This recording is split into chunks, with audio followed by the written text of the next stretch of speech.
Good evening. My name is Vineet Patel, and today I will be making 5 oral presentations. The first speech that I will be delivering is an after-dinner speech at a celebratory sporting occasion, which is the Indian Super League. The entire team comprising the players, coach, managers and sponsors are in attendance from the ages of 18 to 60 years.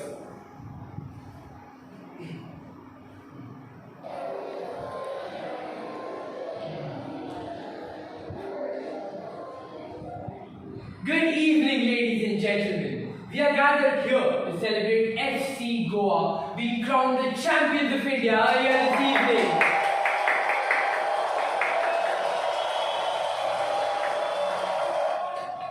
As a captain, I am filled with pride and jubilance.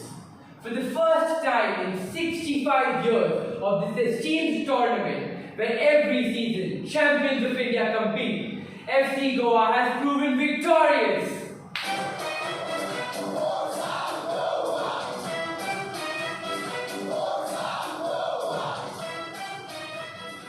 Firstly, I would like to congratulate the players on going against all odds and proving the masses wrong.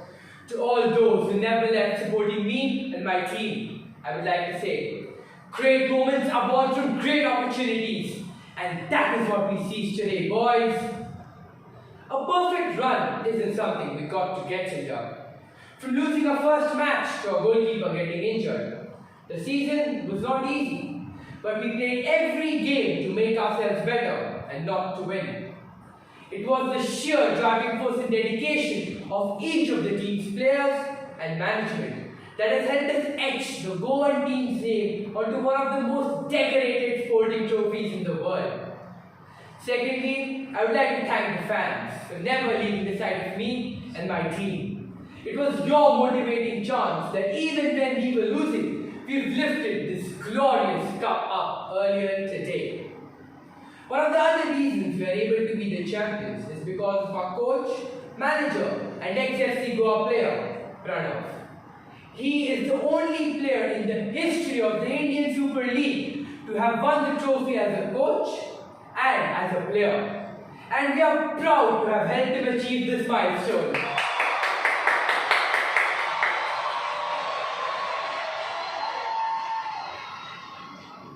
Football is not just a game. Football is associated with passion, emotion and sheer dedication across the Indian subcontinent. Such is the intensity of this beautiful game that almost 2/3 of the fans cried during the game, usually out of happiness, but sometimes of despair. I am ecstatic that our fans are shedding tears of happiness and none of despair. I would also like to thank our sole sponsor Puma for providing the team with top-of-the-line equipment so that they could perform their best. Our players Sunil Chetri, Shabar Ali, Preetam Kotal, Baichung Bhutia and many more are to be credited with a rise from the ashes.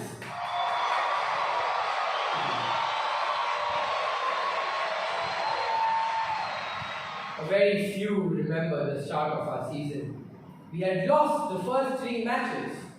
At that point, we had 2 options.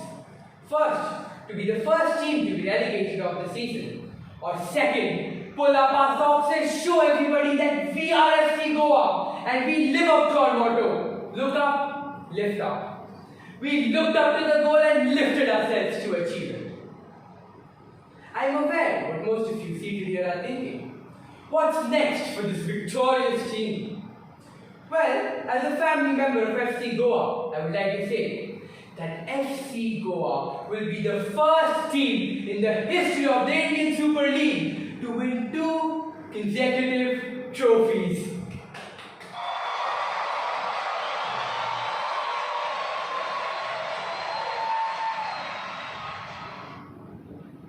Thank you, ladies and gentlemen, for hearing my piece.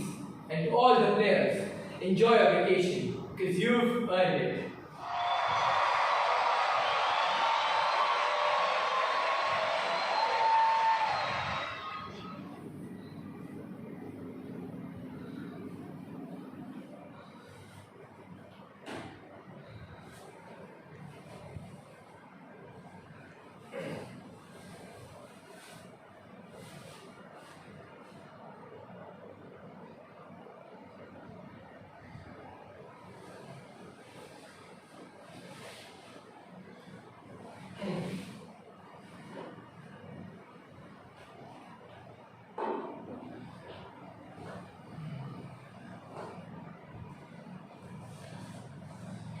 The next speech that I will be performing is introducing and thanking a guest speaker. The event is a Young Entrepreneurship Summit attended by 500 people from the ages of 18 to 25 years.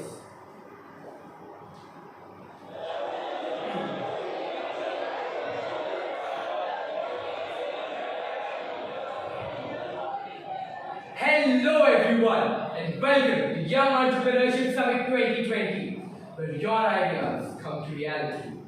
I'm Vineet Patel, the host for the next 3 days, and I'm honored to introduce today's guest speaker, the founder of the learning app Byju's, Mr. Baiju Ravindran. Byju's was founded in 2011 in Bangalore by Mr. Baiju Ravindran. And as of March 2019, it is the world's most valued edtech company at $5.4 billion. He was born in a small village in Azapur, Kerala, India. He studied at a Malayalam medium school where both his parents were teachers. His mother, Shobhanmani, a retired physics teacher, and his father, a retired mathematics teacher. Seeing his parents being in this profession of shaping the youth, Ravindran was inspired. In 2009, some of his students along with him created an app named Think and Learn that aimed at creating content for school students. The target audience was school students because Mr. Ravindran believed that proper concept clarity is required to perform well in any competitive exam. This can only be achieved during a student's schooling. Baiju Ravindran is a mathematical genius, and it is his infectious energy and passion that made him an ideal CEO founder of the company. It is noticed that none of the staff who joined in the beginning have left. I would now like to welcome Mr. Ravindran with a huge round of applause.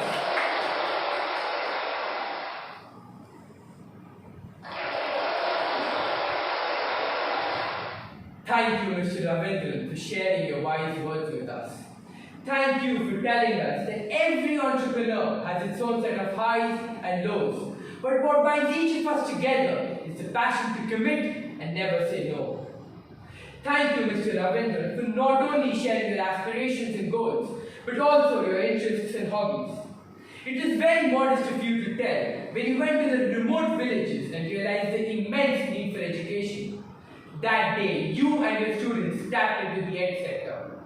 It is astounding to know that Byju's was, as of 2020, valued at $10.7 billion.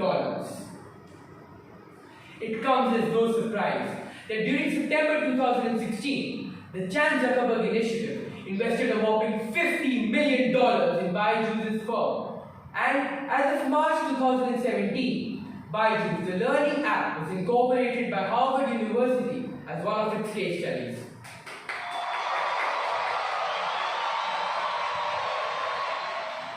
Thank you, Mr. Ravindran. Truer words have never been spoken. I would also like to thank the audience for being extremely enthusiastic and energetic throughout the event. I will see you all tomorrow. Till then, goodbye and good night.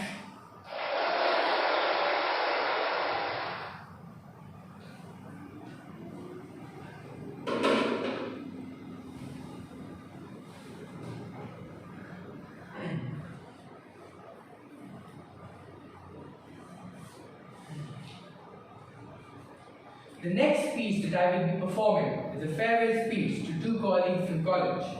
There are 80 to 100 people in attendance between the ages of 18 and 22 years.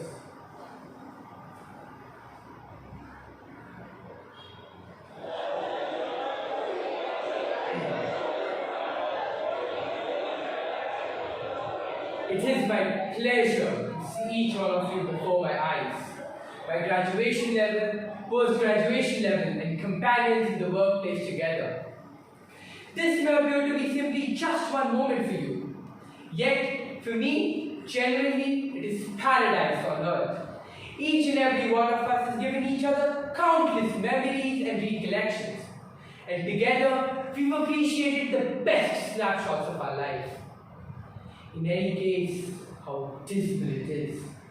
We witnessed this unbelievable second of the day where we bid farewell to 2 of our colleagues, Kalpesh and Mohan. Both students of Symbiosis were known to spread love and peace in different areas where they mastered and concentrated their skills. Both students have brought laurels to the college in the different fields they performed in. Kalpesh, the college jock, captained the football and the rugby teams. He was a driving force and amazing leader who led our college into 3 tournaments, had a perfect run and got home 3 trophies.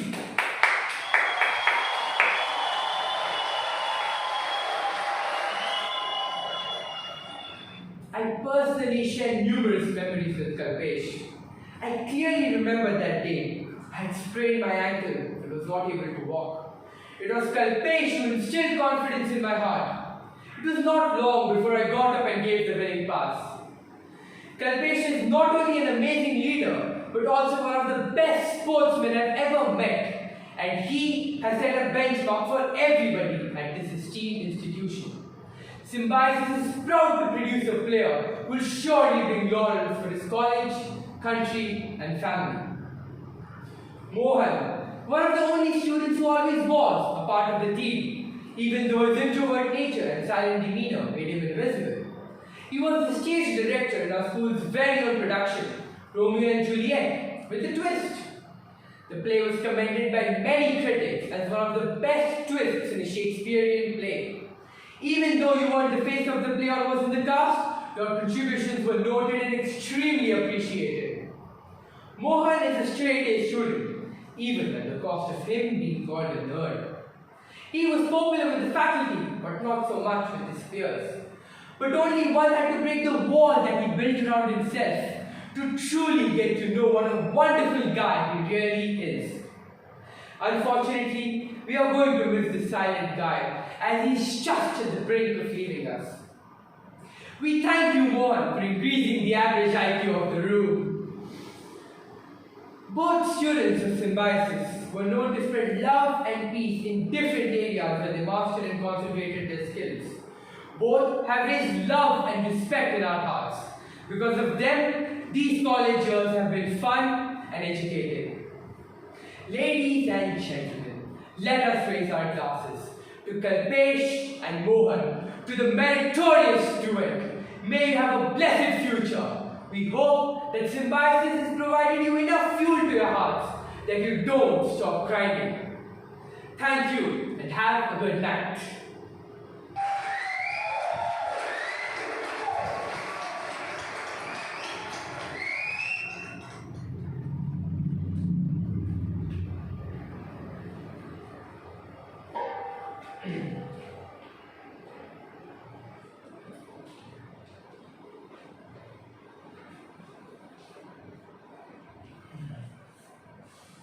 My next speech is a speech for a radio station told twice.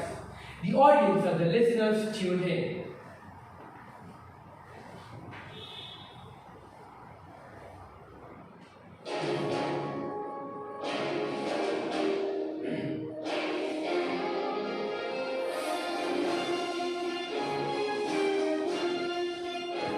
Welcome back to ABC News. This is Vineet Patel, and it's time for the news flash. Car accidents caused by GPS and Google Maps. A woman was rescued by Marine Drive rescuers. Apparently, she drove a Mercedes SUV right into the sea. On further investigation, she revealed that she did so because the GPS device asked her to do so. She also revealed that she was physically, emotionally, and mentally hurt. Furthermore, she filed a lawsuit against Google Maps, claiming it to be responsible for permanent damage to her car. Car accidents caused by GPS and Google Maps, unfortunately, aren't very unusual. With people blindly following online directions into large water bodies, it has become pretty clear that we've become a tad too reliant on these helpful robotic voices. The court, however, dismissed the appeal, stating, and I quote, "Use of Google Maps, Waze, GPS, and other navigation applications can be helpful, but blindly following online directions can lead to much danger. Drivers pay more attention to online directions than they do to traffic lights and warning signs." One of the rescuers also stated, and I quote, I don't know why they wouldn't question driving into a puddle that doesn't seem to end. Well, that makes two of us. There is also a possibility that the woman installed a fake GPS app, considering that there are more than 50 fake GPS apps on the Play Store. Please be cautious to install the correct application. Due to rapid advancement in GPS technology, it can now be used in the medical industry to perform mild to severe surgeries. This is very dangerous as the life of the patient is solely dependent on the GPS chip. I think it is safe to say that today's generation should begin to think and analyze rather than rely on robotic voices. Coming up, we have a major segment of nepotism and whether actor Sara Ali Khan is a victim or benefactor of the same. Stay tuned, we will be back shortly.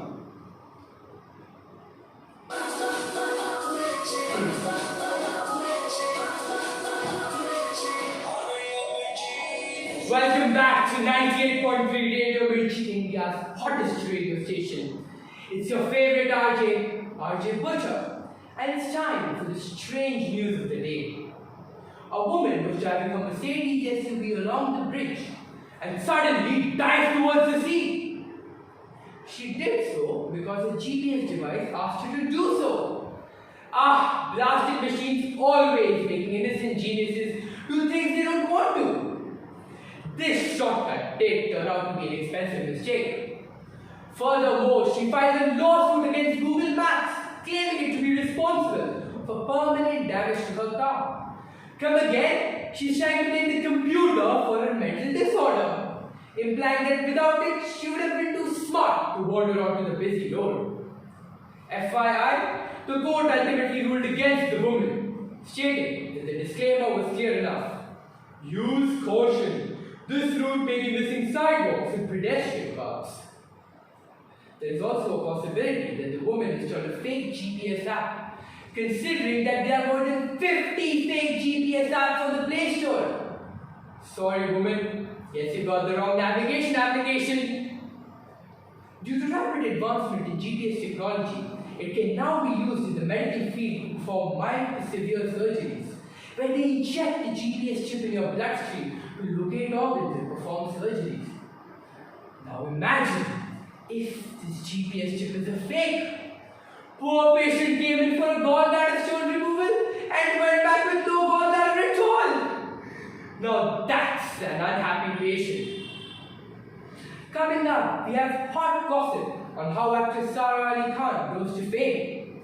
Nepotism? You bet. Stay tuned. We will be back shortly after these songs.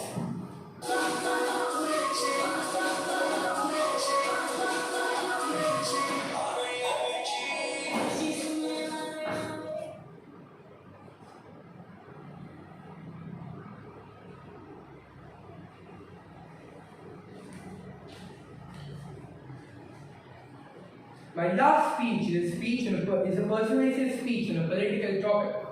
The event is an open mic at a corporate fest. There are 100 to 150 people in attendance from the ages of 35 to 50.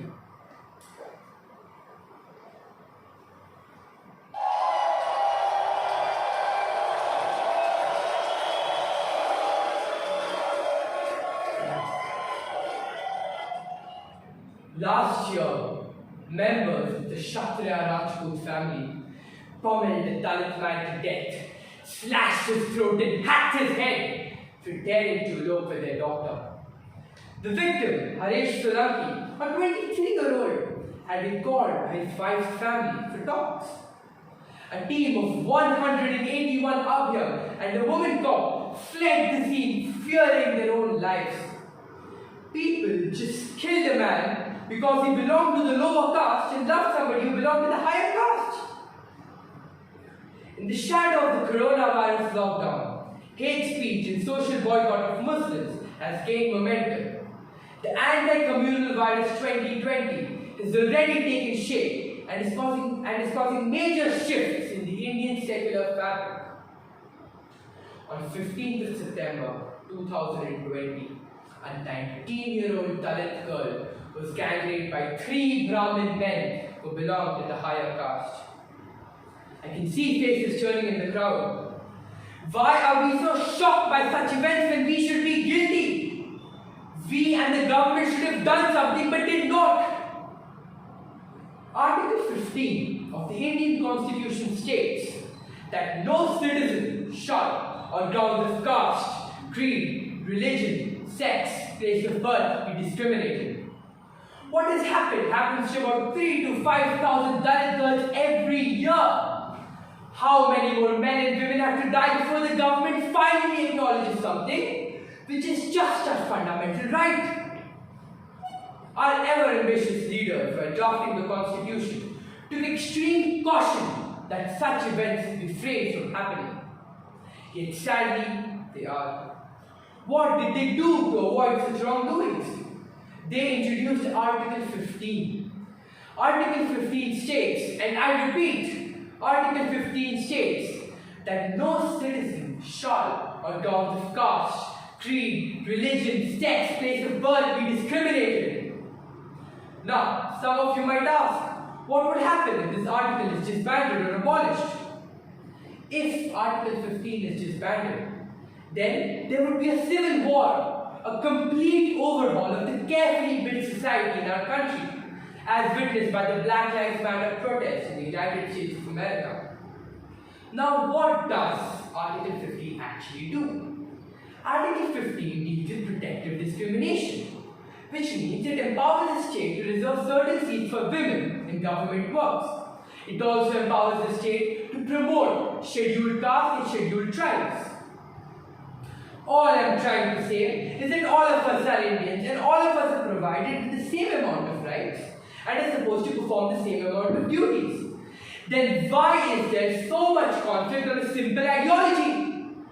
Why can't we respect each other for who we are, irrespective of our caste, creed, religion, sex, or place of birth? In conclusion, I would like to say that the fact that we are human beings is infinitely more important than all the particularities that differentiate us. Thank you and have a good night.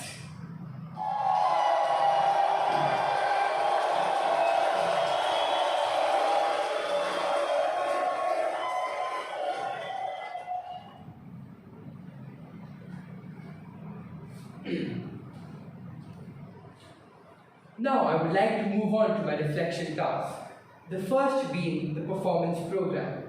Like every journey has a starting point, my memorable ATCL journey also had a starting point. The starting point was sitting and introspecting as to which 5 speeches out of the 7 I can perform my best in. Which 5 speeches I can portray my matter best. Which 5 speeches I can put forth my best foot.